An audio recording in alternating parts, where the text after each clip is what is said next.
Srimad Bhagavatam, Canto 1, Chapter 7. Shonaka said, Sutta, when Badarayana had heard, attentive to godlike Narada's word, and when the latter his presence withdrew, what did the sage Badarayana do? Sutta said, on the west bank of the Saraswati's flood, a sacred and holy hermitage stood, where great sages prolong each holy rite, a calm retreat as Samyaprasa height. In his own cottage Vyasa sate at ease, beneath shady badari berry trees. He touched water for purification and fixed his mind in deep meditation. In loving communion he fixed his mind, in contemplation taintless and refined. He then beheld the perfect being great, and saw Maya in her dependent state, whose power of three attributes controls with deluded notions the jiva souls, who though transcendent think themselves to be independent and suffer misery. The means direct this notion to assuage is in devotion yoga to engage. Of this the ignorant are unaware, thus he this holy text composed with care. Indeed, who hear this text great welfare gain, and love for Krishna, the Great One, attain. When sentiments of devotion appear, they are relieved of grief, madness, and fear. Or that last couplet could be, such devotion affords to them relief from apprehension, delusion, and grief. When he a final and fair copy had made of this Bhagavatam, he then conveyed the study of this text to his own son, Sukha, established in renunciation. Shonaka said, fixed in renunciation, why did he, though indifferent and everywhere free, who in the self-exclusive joy did take, the study of this vast text undertake? Sutta said, those wise sages who in the self take bliss, who are beyond restrictions, practice this. Devotion to the Lord of mighty strides, such quality in Sri Hari abides. In Hari's divine qualities immersed, the son of Badarayana rehearsed this sacred text, delectable to hear, and always to Vishnu's devotees dear. Now, I will tell that royal sage's worth, the King Parikshit's noble deeds and birth, how Pandu's sons attained beatitude, which to the accounts of Krishna allude. When all those heroes gathered in the strife had met an hero's end, resigning life, when there was hardly left a single man of Kauravas and the Srinjaya clan, when Vrikodara shattered the thigh bone with his dread mace of Dhritarashtra's son, when Drona's son in vengeance did proceed to do his master's pleasure, a foul deed, he slew the sons of Krishna in their beds, and brought as prize their severed dripping heads. But e'en his master was not pleased to see this most despicable atrocity. When of her son's slaughter the mother heard, she was with grief and lamentation stirred, and from her eyes the tears came rolling down. Then Kiriti, who wears a radiant crown, observing her distressed, disquieted, in words of consolation to her said, Then only, dear, will you be comforted when I bring that degraded Brahmin's head, when I with this my bow Gandiva essay to lop his head and the vile caitiff slay. You may upon his head make ablution, and of your sons perform the cremation, and then, good lady, only then, I say, will I your tears of lament wipe away. Thus he with consolation sought to cheer his queen. Then with his friend and charioteer, Lord Achyuta, he clad him for the fray. Then on a mighty car they held their way, whereon the emblem of the monkey shone, and hastened toward the preceptor's son. When he beheld their impetuous course, and he was stung with the bitter remorse of child slaughter, upon his car he sped, as Brahma once in fear of Rudra fled. As the son of the Brahmin away flew, he at that time no other recourse knew. The Brahma crest he invoked as he drave, seeing no other means his life to save.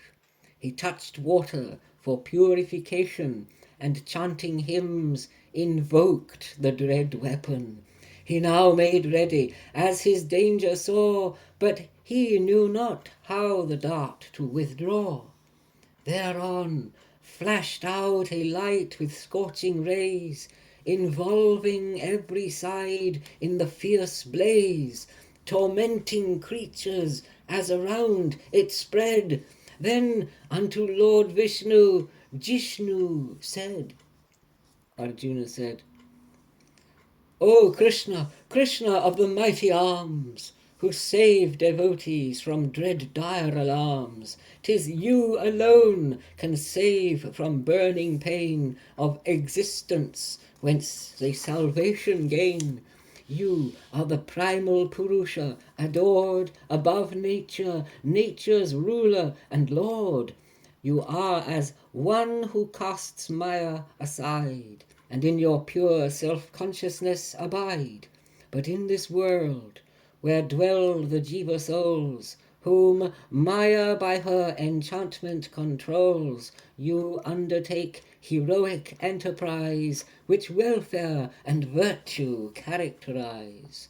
Thus, by your descension you incarnate the burden of the earth to mitigate, and specially to please and favor those devotees who in you their minds repose. Oh, what is this approaching fast I see? O God of gods, it is not known to me. It radiates increasing far and wide, and threatens destruction on every side. The illustrious one said, Know this to be the dread Brahma weapon, invoked and launched rashly by Drona's son. He knows not how the weapon to retract. Afraid of death, he has performed this act. No other arm this arm can intercept, yet you are in the art of arms adept. Therefore, with your own dart this dart pursue, and counteract its power and subdue. Suta said, Thus having heard the Lord, Falguna rose, who wreaks destruction on valiant foes, and touched water, paced round him reverent, and raised his Brahma dart to act intent. Then with redoubled heat the darts collide, and scatter scorching fire on each side. The vault of heaven and the firmament blazed as when Arca rises radiant. All beings in the three worlds were distressed at such a sight, and by the heat oppressed. The people thought that destruction was nigh, when Samvartaka billows fill the sky. observing consternation general and devastation vast, afflicting all, as Vasudeva advised him to act, Arjuna both those missiles did retract. Then with expedients he forward pressed, Gautama's wicked son thence to arrest. In rage glowed his coppery eyeballs, and bound him as one binds up animals. And as back to the camp they held their course, dragging the caitiff bound by rope with force, touched with anger as on their way they sped, the lotus-eyed one to Arjuna said, "O Pritha's son, you must not mercy show, and let this degenerate Brahmin go, for he has done a deed exceeding ill, boys innocent asleep at night to kill. The knowers of righteousness do not slay a fool, madman, sleeper, or one astray, women, boys, one who has surrender made, one from his car dismounted and dismayed. A cruel one who his own life maintains, afflicting upon others grievous pains, to slay him would bring welfare upon him, who otherwise must suffer for his sin. And in promise to Panchali you said that you would bring to her the severed head of him who had her sleeping children killed, and this promise must surely be fulfilled. This evil wight, for his sin, must be slain, who brings upon the clan this blot and stain.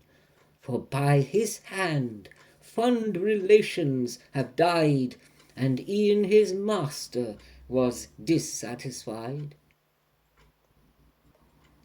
Suta said, "So spoke he to Pritha's son, to discern, and of his sense of righteousness to learn. But Arjuna considered it were ill the son of the preceptor thus to kill. Now, when back in the camp he did appear, with Govinda, his friend and charioteer, to his beloved, much distressed in mind, the slayer of her children, he consigned.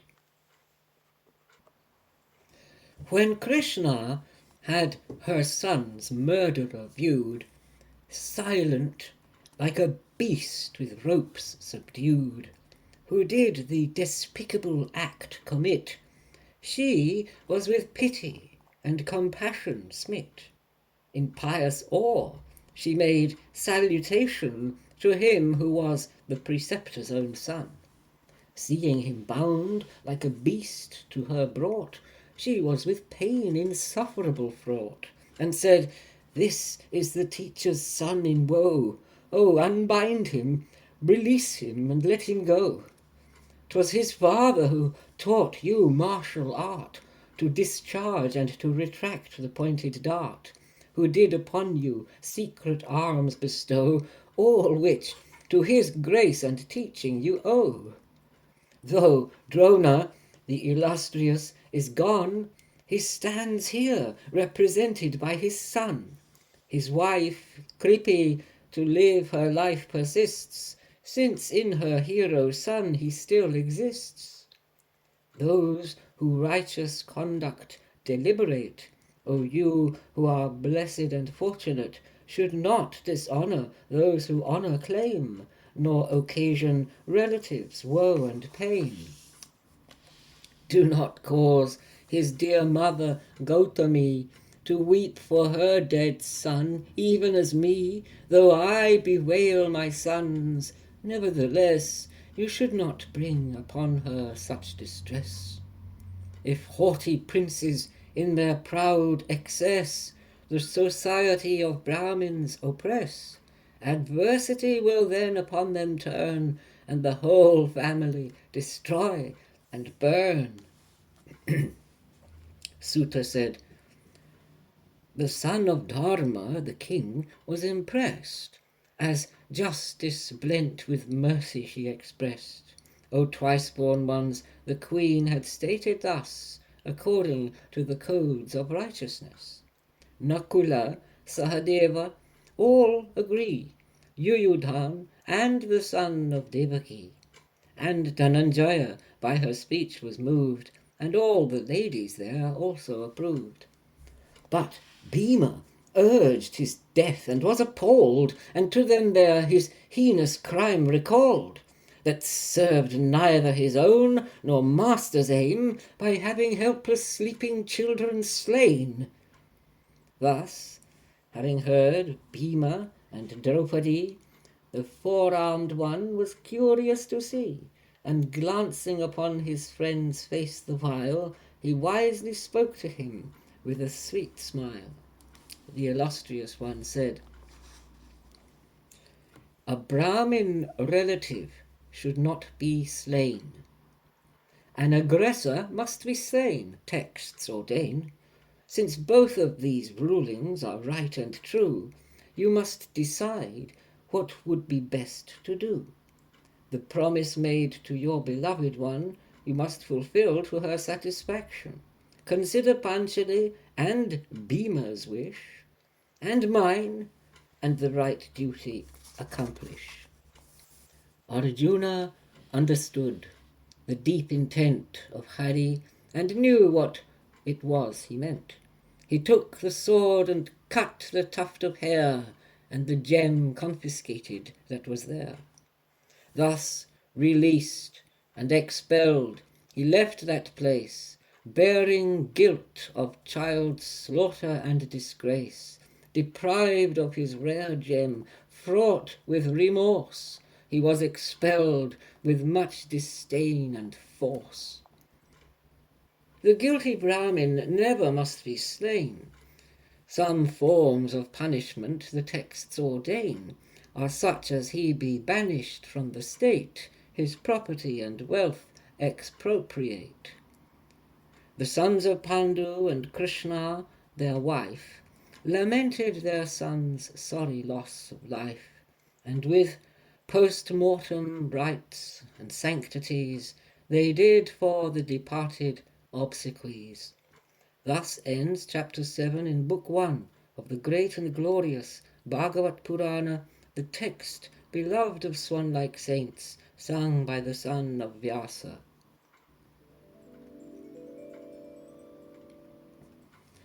Chapter 8. Suta said, "Now they, along with Krishna, their way pressed, with mourning ladies proceeding distressed, to offer the departed as their right, by Ganga's bank the obsequial rite. When libations of pure water were done, they sometime indulged their lamentation, then bathed themselves to make the rite complete, in that stream fraught with the dust from Hari's feet. There sate the Kuru's lord, while all around his younger brothers respectful surround. There Gandhari and Krishna were present, who of their sons bereaved sorely lament. King Dhritarashtra also fraught with care, and the Lord Madhava was also there. Discoursing on how creatures are controlled by time, the mourners there were thus consoled. The Lord and the sages sought to relieve the bereaved and implied they should not grieve. The deceitful usurper, having slain, Ajatasatru o'er the realm did reign. The adverse party were deprived of life, for tugging the hair of his royal wife. On the Lord's bidding he conducted thrice performance of the grand horse sacrifice, and spread his fame with glory and delights, as him who had performed 100 rites. When Sainya and Uddhava he took leave of Pandu's sons, and honour did receive, from Dwaipayana and the holy men, and he in turn graciously honoured them. No sooner had he mounted on his car to take his way to Dwaraka afar, and thus prepared upon his way to ride, saw Uttara haste toward him terrified. Uttara said, "Oh, save me, O great yogin, save! O world ruler, God of gods, your grace I crave. While others are engaged in mutual strife, I see, sans thee, none who can save my life. O almighty pervading deity, this blazing iron dart rushes at me. I do not seek my danger to avoid, but do not let the fetus be destroyed." Sutta said, "When this the illustrious one had heard, he was with his wonted affection stirred, and understood the son of Drona's hate, who sought the Pandu name to extirpate. O best of sages, at that same moment 5 darts were at the 5 Pandavas sent, and beholding those arrows as they blazed, to counteract them their own weapons raised. Then, to prevent of disaster the stroke, the Lord did his own great weapon invoke, the whirling discus Sudarshana hight, to save his devotees with potent might. Hari within all creatures doth abide, and over yoga power doth preside. He entered by mystic power divine, and shielded the fetus of the Kuru line. O scion of the Brigus, 'tis a fact, the Brahma missile none can counteract, but when before the might of Vishnu tried, its power is utterly nullified. But be not too surprised or wonder much, that wondrous Achyuta's exploits be such, though unborn, by his power he evolves the creation, sustains it, and dissolves. Then with her sons and their wife Krishna came, freed from alarm, Pritha, the pious dame, and to Lord Krishna hastily she sped, and presenting herself to him, she said, Kunti said, "All hail to you, the primal one adored, beyond nature, the omnipotent Lord. Within all beings, and without as well, everywhere indeterminate you dwell. Behind the curtain of obscurity, the ignorant your person do not see, as even fools who cannot recognize an actor's changing costume and disguise. But still you bless the holy swan-like saints and sages who are pure and void of taints, who practice devout yoga constantly. But how, O Lord, may we mere women see? Hail Krishna, Vasudeva, Holy One, and all hail to Devaki's noble son. Hail to the child of cowherd Nanda too. O Govinda, all hail to you. Hail, all hail to the lotus-naveled Lord. Hail to the lotus-garlanded adored. Hail to the lotus-eyed one, I entreat. Hail to the one with tender lotus feet. O Hrishikesh, even as you did free your fond mother, the pious Devaki, who long suffered under Kamsa's durance, and bore his cruelty and insolence, thus even so, in many a dire alarm, myself and my sons you have saved from harm. You have often saved us from danger dire, from poison, man-eaters, and deadly fire, from the concourse of rulers insolent, and in the trials of our banishment. You did from the great car warriors shield in multitudes foregathered on the field, and even now such safety you impart to save us from the son of Drona's dart. Let us be into adversity hurled, repeatedly preceptor of the world, since when we have the audience of thee, birth in this world again we shall not see. Those who in their high birth and wealth confide, who by vain learning but augment their pride, they cannot devout faith to you address, they only know you who nothing possess. All hail to you, the worshipfulest one, the only wealth of those who nothing own, transcendent, who in your own self regale, the tranquil Lord of salvation. All hail! You are the ruler, time, I apprehend, beginningless, pervasive, without end. You look upon all beings equally, but they indulge mutual controversy. No one, O Lord, can know your enterprise, which you enact here in your human guise, confounding with your mystery divine, as among them conspicuous you shine.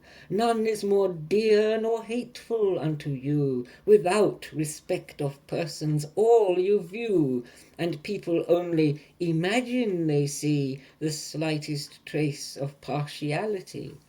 Your birth and deeds, O universal soul, though birthless, without acts, immutable, as man or beast, as fish or holy seer, as confounding and wonderful appear, due to your mischief and your restlessness. With rope you were bound by the cowherdess. At that time you were seized with divers fears, and from your frighted eyes rolled down the tears. And apprehending thus stern punishment, you hung your face, your tears with ointment blent.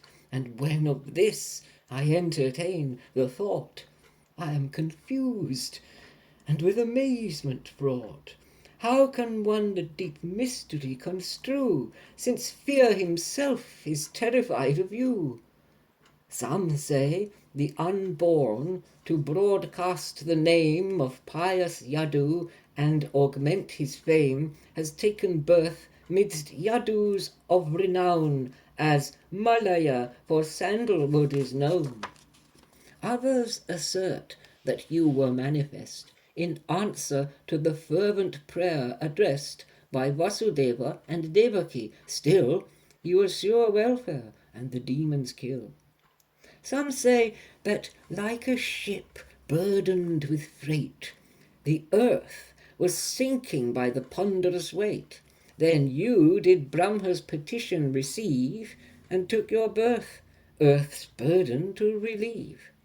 Some say that to effect deliverance of those prompted by hopes of ignorance, that thus to show yourself you incarnate, that they may worship here and meditate. Those who to hear and sing their time employ, and meditating on you take their joy, soon cross the current of this worldly sea, and your lotus feet unimpeded see. Dear Lord, will you be leaving us today, who have aside from thee nor friend nor stay? We have occasioned much hostility from ruling princes, and I do not see a safe asylum or a calm retreat without the refuge of your lotus feet. Our names, the forms, have no significance as Yadus and Pandus in your absence, as body and senses their essence lose, sans soul, O Hrishikesh, and serve no use. This land will have no more splendor and grace when you are gone, O wielder of the mace, which presently with pleasing lustre shines, bearing as it does your foot of your feet the signs. The densely populated regions round with mellowed grain and ripe fruitage abound. The forests, mountains, rivers, and the sea are rich in bounty, glanced over by thee. O universal soul and deity, form of the world, supreme divinity, Now sever the bonds of love that confound, that keep me to the Yadus and Vrishnis bound. Let my thought be exclusively resigned. O Madhu's Lord, with concentrated mind, may all my love be directed to thee, as Ganga disembogues into the sea. O Sri Krishna, Krishna's friend, hail to thee, O foremost of the Vrishni dynasty! Thou destroyest the royal clans whose reign afflicts the earth with oppression and pain. With irresistible and potent might, O Govinda, thou affordest delight to twice-born ones, to gods, and to the kine, and remove their distress, O Lord divine. When thou dost incarnate, O Yoga's Lord, the universal preceptor adored, illustrious supreme divinity, I bow in salutation unto thee. Sutta said, the Lord of Vaikuntha with love was stirred when his praises in Prita's verses heard, and thus adored by her, he gently smiled, a smile by which the whole world is beguiled. Receiving honour thus, he turned again, and into Elephantopolis came, bade farewell to the ladies on his way, but lovingly the king came to delay. Though Vyasa and others sought to appease the king by recounting old histories, and Krishna of wondrous deeds also tried, but he was grieving still, unpacified. The son of Dharma, due to affection, lamented of his loss, lamented of his friends the destruction, and, O Vipras, vainly disquieted, the king in his deluded state then said, Ah me! Behold the wickedness and sin, seeking what is meant for others to win, this body and its adjuncts to maintain, multitudes of warriors have been slain by killing boys, twice-borns, well-wishers too, dear friends, parents, brothers, preceptors true. There shall be no escape from hell's dread fears and pains for millions on millions of years. The king, to uphold virtue and maintain the subjects by warfare, incurs no stain, but due to palpable iniquity, this rule is not applicable to me. The wrong done to women or me impends, by killing of their families and friends. No good works in the householder's estate is able such a sin to expiate. As muddy clay is not washed off by clay, and wine is not by more wine washed away. The slaying of beings, it must be owned, cannot by slaying beings be atoned. Thus ends chapter 8 in book 1 of the great and glorious Bhagavat Purana, the text beloved of swan-like saints, sung by the son of Vyasa.